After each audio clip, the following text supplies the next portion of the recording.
There was an interesting situation that happened at the Square Enix shareholder meeting. This made the news on a couple of news outlets, but none of them are reliable, so I decided to throw my hat into the ring in this regard. So, President Kuryu was asked by a shareholder whether or not they were going to cut ties with Sweet Baby Incorporated, or specifically, like what Sweet Baby actually does for them. And keep in mind, this is a Japanese company. This is a Japanese shareholder meeting. They are outright asking about Sweet Baby Incorporated, probably because of like the epic failure that was Final Fantasy 16, Fantasy 7 Rebirth, and Forspoken, all of which were very clearly influenced by BLM and Sweet Baby Incorporated consultancy. So, like, yeah, again, Square Enix might be the most compromised Japanese company right now. Like, obviously, I don't know that for sure. Like, again, I'm not keeping track of everything that's happening. Of course, we have like other situations, like Arc System Works, like cucking on the whole Bridget thing, and uh, like there are Marvelous ruining Rune Factory 5. Like there are like a lot of minor examples of this, but I would argue like when it comes to Square Enix, like this is the most blatant like pandering just like woke thing we've seen from any Japanese studio in my opinion, right? So of course like Kuryu comes out and he's like groveling. He's doing this thing where he's just like, "Well, I can't give information on specific clients." Well, why are they your client then? Like that to me really speaks volumes about the mindset of the executive in that like he has to do damage control for Sweet Baby Incorporated. That he has to protect what they do. He has to protect their interests. He has to like deny there's a problem. He has to like refuse to acknowledge it in general. But it's not going to go away. I do think this is like the big thing that these companies are going to have to contend with going forward is that like the general public knows about how this works, how this is like um how this is structured, why things are becoming like so shit, right? Like people are beginning to understand that like it is not organic how these projects always seem like uniform cookie cutter like woke communist bullshit, right? Like it isn't a coincidence. It's not just people like uh it's not just creative people just lean towards communism. It's not just the regions that stuff is made. Like no, it is a specific agenda being forced onto the population, right? Attempting to socially condition you. BlackRock CEO Larry Fink has talked about this. How like the goal of the ESG and the DEI system is to like socially condition the society to accept woke stuff, right? It's supposed to be like that's what it's supposed to do. It is supposed to like manipulate the way people think and behave. But looking at like Square Enix, looking at how the audience has reacted, creators have reacted, the shareholders have reacted. Like it couldn't be more obvious to me that the people who are most invested in DEI and the ESG stuff, it's like out of touch like executives, right? Who don't know what it's like actually making games and actually interacting with normal people, right? They don't understand what the problem even is, right? And they really think they're doing something like grand and spectacular by going along with this. Like, Kiryu made some comments along the lines of like, "Oh, we need to keep making titles safe for our audience. Like, it's a video game. Like, what are you talking about? Like it's definitely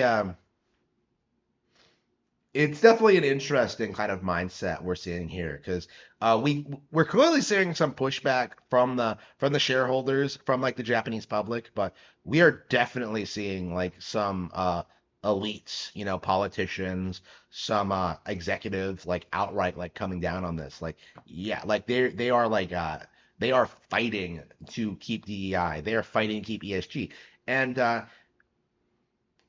don't think it's gonna work, right? I do think we're at the point now where the general public is just going to ignore anything that's ESG coded, right? People are aware of what they're looking for. They're aware of like specific creators. They're aware of specific brands. They're aware of like certain executives, right? I do think a major reason Square Enix has fallen off recently is because of DEI. Now, it's not the only reason, right? I would say like the big major reason is the fact that like their game quality was declining in general. But like I do think like for me personally, like a big reason why I will never buy Final Fantasy VII Rebirth is because of like the DEI pandering. Like that's the thing that annoys me about this specific release the most, aside from like being a sequel to like one of the worst remakes ever conceived.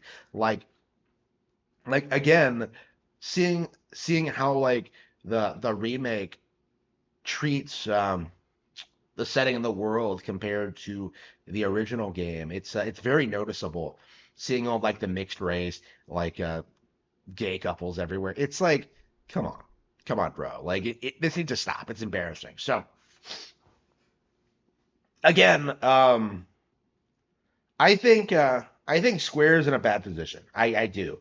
If Curry is going to double down on DEI, I have absolutely no faith in him to lead the company into relevancy.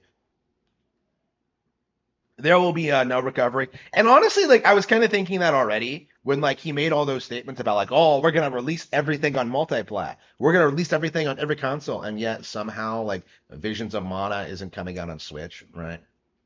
They coincidentally like don't consider Nintendo to be a real platform. So again, it's again, so in a lot of ways, it's the same thing we've always gotten, right? And I have to wonder if that's kind of the mindset with like the blind support for DEI is just like working with the West in order to like overthrow Nintendo and like keep themselves relevant on PlayStation platforms. Because uh, that seems to be like the mindset. It's like in order to get good press from like the gaming media, you have to play along with DEI, right? Like a lot of people are in denial about this, about how this works, but like yeah, it is like the game journals like do game journalists will do hit pieces on games if uh if a game is seen as not complying with like ESG like a DEI regulations. So now we know that's happening now, and I know like some people are disputing the numbers. Like Colin Moriarty came out recently trying to damage control and say that like, oh, they did, Sweet Baby didn't ask uh, Game Science to give them $7 million. Like he didn't even deny that like the bribe happened, that like they were coerced or like there was something like he tried to deny the amount, and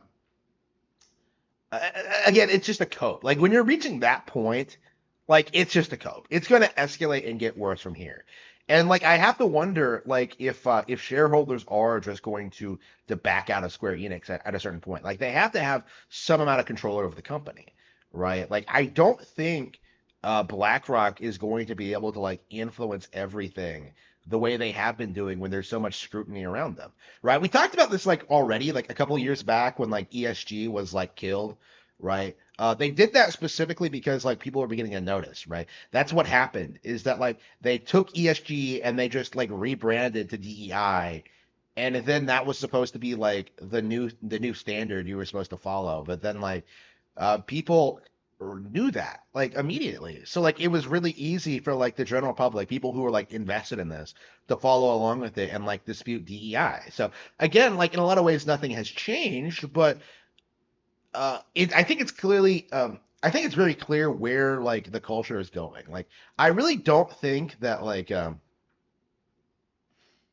I really don't think that like the idea that social engineering as a thing is going to take off. If anything, like I think the I think the absolute worst case of social engineering was in the 70s, right? With like stuff like Star Wars and stuff like that, Star Trek, right? Like so many people like shape their entire worldviews and personalities around these shows, but like these days it's just not possible because like there are so many other shows like it, like shows in the same series are just higher quality and just have better messages overall, right? Like it's self-contradictory too, right? Which is a real problem for them. I don't think they understand like what a big deal it is when they break continuity because they break the illusion that it's real, that it means something, that it matters, right?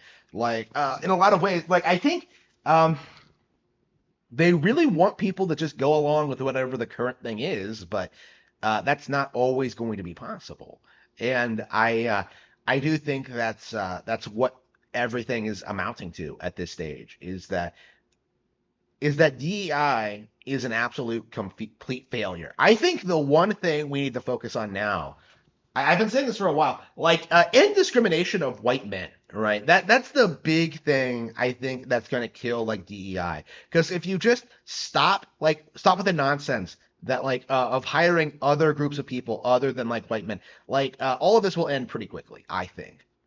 Like that specifically is what we should be focusing on. Like end the discrimination of white men.